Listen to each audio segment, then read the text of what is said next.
बिस्मिल्लाहिर्रहमानिर्रहीम।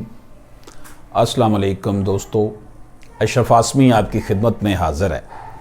दोस्तों, अल्लाह पाक से दुआ है कि अल्लाह पाक हम सब पर अपना ख़ास करम फरमाए, हमें रिज़्क़े हराम से बचाए, हमें आसानियाँ तकसीम करने वाला बना दे।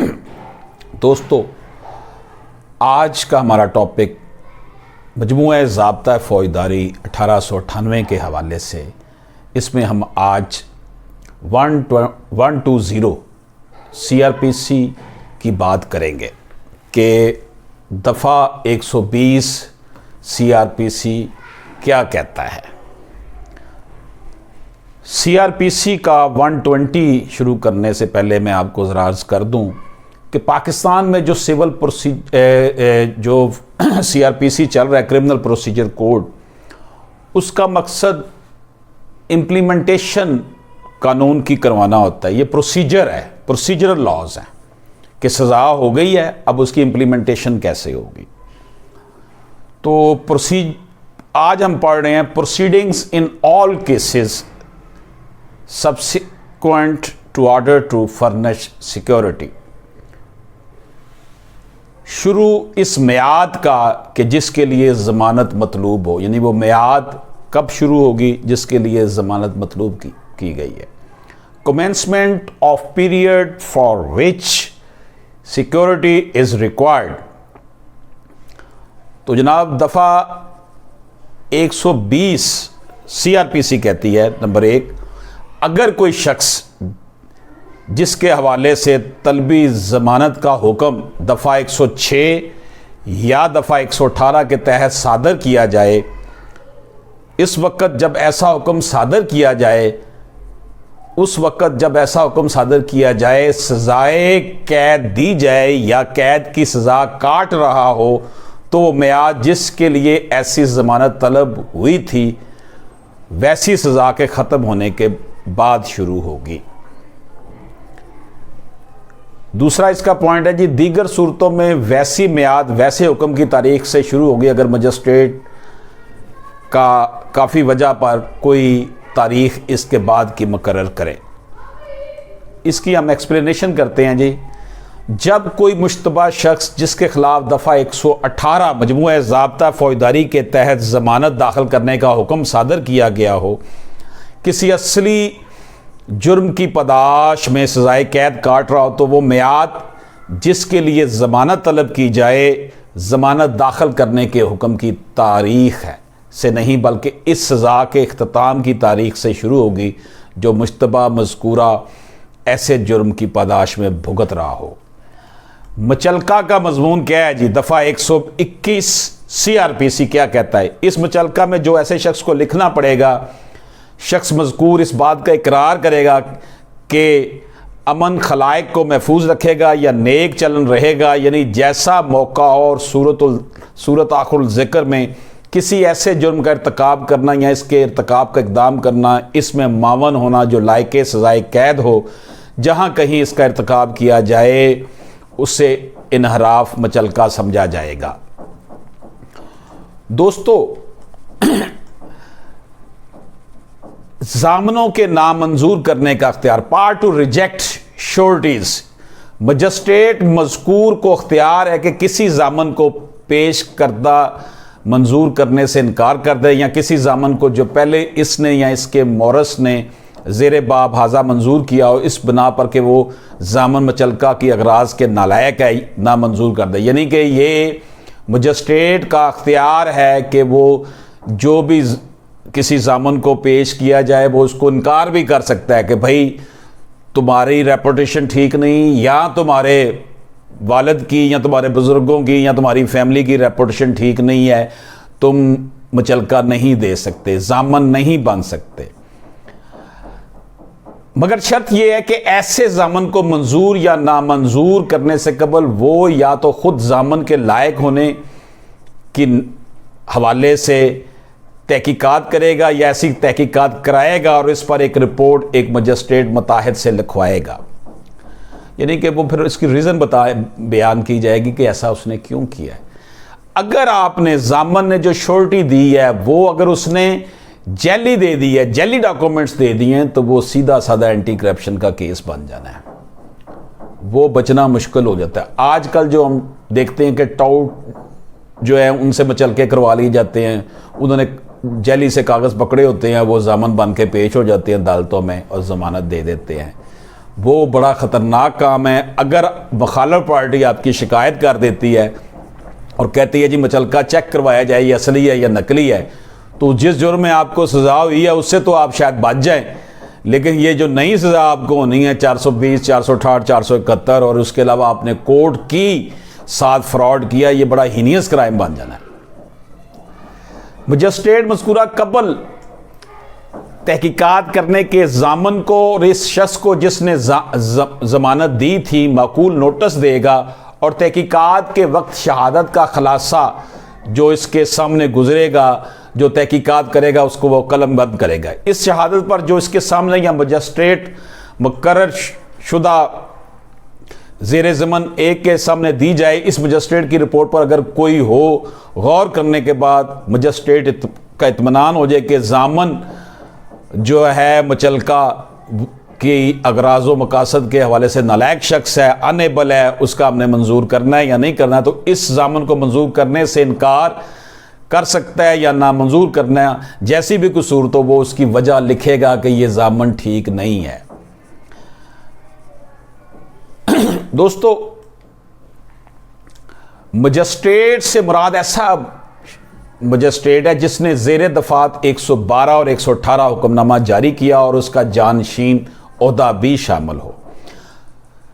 मजिस्ट्रेट मुजाज है कि किसी ज़मानत को मंजूर या नामंजूर करे या किसी मंजूर करदा ज़मानत को मुस्तरद करे। ऐसी किसी सूरत में इनकार की वजह यह होनी चाहिए कि ज़मानत देने का अहल ना है। ऐसी अहलियत ज़मानतनामा से मुतल्लक होगी। ज़मानत से इनकार या से मुस्तरद करने से कबल हमेशा शहादत ली जाएगी। ऐसी तहकीकात अमल में लाने से कबल ज़ामन और पाबंद शख्स को नोटिस दिया जाना ज़रूरी होगा। इनकार या मुस्तरद करने का हुक्म तहरीरी होगा। इसमें वजूहात दर्ज होंगी। जब ज़मानत एक दफ़ा मंजूर हो चुकी तो इसको मनसूख करने से कबल मुतलका शख्स की अदालत में हाज़िरी ज़रूरी होगी। ज़ामन की हैसियत से मुतलका तहकीकात या तो मजिस्ट्रेट खुद करेगा या ऐसी तहकीकात अपने मुताहिद मजिस्ट्रेट के ज़रिए अमल में लाई जाएगी। ज़ामनों की कबूलियत से इनकार के हवाले से बात करते हैं। रिफ्यूज़ल टू एक्सेप्ट श्योरिटीज़ लफ्ज़ बेदफ़ा हज़ा में ज़ाहिर करता है कि मजिस्ट्रेट को सवाबदीदी इख्तियार हासिल है कि वो ज़ामन को कबूल करने से इनकार कर दे या इसे रद्द कर दे। सवाबदीद मनमानी या कती नहीं होती बल्कि यह अदालती नवीयत की सवाबदीद है। इसके इस्तेमाल में मजिस्ट्रेट को नामुमकिन शराइत की तसल्ली करने का मुतालबा नहीं, ऐसी रिक्वायरमेंट्स ना वो करे। Grounds of rejection of surety जब ज़ेर दफ़ा 112 या 118 जारी किए गए हुक्मनामा के जवाब में किसी ज़ामन की पेशकश की जाए तो अदालत इसे इस बुनियाद पर मुस्तरद कर सकती है कि वो इसके अहल नहीं है कि उसकी श्योरिटी ली जाए। इंक्वायरी रिगार्डिंग सेवरल श्योरिटी जब मुख्तलिफ मुल्ज़मान के बारे में बहुत से ज़ामन हो तो हर एक ज़ामन के मौजू होने के लिए अलग-अलग तयन किया जाता है। एक अमूमी हुक्मनामा जो कि हर ज़ामन के हालात की तहकीकात के बगैर जारी किया जाए, इसका कानून में कोई तसव्वुर नहीं है। एक्सेप्टेंस और रिजेक्शन ऑफ श्योरिटी दफ़ा 122 सब सेक्शन 1 का जुमला शर्तिया तजवीज़ करता है कि किसी ज़ामन की कबूलियत या मुस्तरद करने से कबल मजिस्ट्रेट बज़ाते खुद या तो एक तफ्तीश हलफनामा पर शुरू करेगा जिससे ज़ामन के अहल व मौजू होने का पता लगाया जाएगा, या फिर इसे किसी मुताहिद मजिस्ट्रेट को तहकीकात करने का कहेगा। एक मजिस्ट्रेट ज़ामन के अदाए कर्ज के मकदूर होने के अमर को जो है उसकी तहकीकात कर सकता है, इस सिलसिले में रिपोर्ट तलब कर सकता है। जब किसी मजिस्ट्रेट ने किसी शख्स की हैसियत से ज़्यादा की होगी, ज़मानत तलब की होगी या तहसीलदार के पास ज़मानतनामे इरसाल किए होंगे, वो इनकी तस्दीक करे या पुलिस से ज़ामन के मुनासिब या गैर मुनासिब होने की रिपोर्ट तलब करे तो ऐसा अमल कतई तौर पर गैर कानूनी करार दिया गया और उसकी मजम्मत की गई कि उसकी हैसियत से ज़्यादा क्यों तलब की गई है। दफ़ा 130 ज़मानत ना दाखिल करने की सूरत में कैद, imprisonment in default of surety. अगर कोई शख्स जिसको दफ़ा 106 या दफ़ा 118 के हुक्म से ज़मानत दाखिल करने का हुक्म दिया होगा वैसी ज़मानत इस तारीख तक या इसके माकबल दाखिल ना करे जिस तारीख को वो मियाद शुरू हो, जिसकी बाबत ऐसी ज़मानत देनी चाहिए, तो वो शख्स बजाय इस सूरत के कि जिसका जिक्र किया गया जेल खाना में भेज दिया जाएगा, या अगर वो पहले ही से जेल खाना में हो तो उस वक्त तक जेल खाना में रखा जाएगा जब तक वैसी मियाद ख़त्म ना हो, या उस वक्त तक कि वो ज़मानत मतलूबा वैसी मियाद के अंदर इस अदालत पर मजिस्ट्रेट के हजूर हाजिर करे जिसने इसकी बाबत हुक्म दिया है। Proceedings went to be led before high court और कोर्ट ऑफ सेशन, जब ऐसे शख्स के नाम मजिस्ट्रेट की तरफ से हुक्म वास्ते देने ज़मानत मियादी ज़ायद 1 साल सादर हुआ हो और वो ज़मानत किस्म मज़कूरा बागला दाखिल ना करे, तो वैसे मजिस्ट्रेट को लाजम है कि इसके नाम वारंट इस हदायत के साथ जारी करे। हुक्म सेशन जज या अगर वैसा मजिस्ट्रेट प्रेसिडेंसी हो तो हुक्म हाई कोर्ट, वो जेल खाने में नज़र बंद रखा जाएगा उस वक्त तक के कागजात मुकदमा जिस कदर जल्द मुमकिन हो वैसे जज के रूबरू पेश ना किए जाएं। सेशन जज मुजाज है कि बाद मुलाजा वैसे कागजात और बाद तलब करने मजिस्ट्रेट से किसी हालात या शहादत मजीद के जो उसको ज़रूरी मालूम हो तो वो मुकदमा में ऐसा हुक्म सादर करे जिसकी दानस्त में मुनासिब हो, बशर्ते कि वो मुद्दत अगर कोई हो जिसके लिए किसी शख्स को ज़मानत देने से कासद रहने पर कैद किया गया हो 3 साल से तजावज़ ना करेगा। 3A जी इसमें है, अगर इसी मुकदमा के दौरान 2 या ज़्यादा अशखास से ज़मानत तलब की जाए जिसमें एक मुकदमा ज़ेर ज़मन 2 सेशन जज के सुपुर्द किया जाए, ऐसी सुपुर्दगी में किसी और शख्स का मुकदमा भी शामिल होगा जिसे ज़मानत दाखिल करने का हुक्म दिया गया हो, और इस सूरत में अहकाम ज़मन 2 और 3 ऐसे शख्स को के मुकदमे पर भी आयद होंगे, सिवाय इसके सूरत के वो ज़माना अगर कुछ हो जिसके लिए वो कैद हो सकता है इस ज़माने से ज़्यादा होगा, इस वक्त से ज़्यादा होगा जिसके लिए इससे ज़मानत तलब की गई।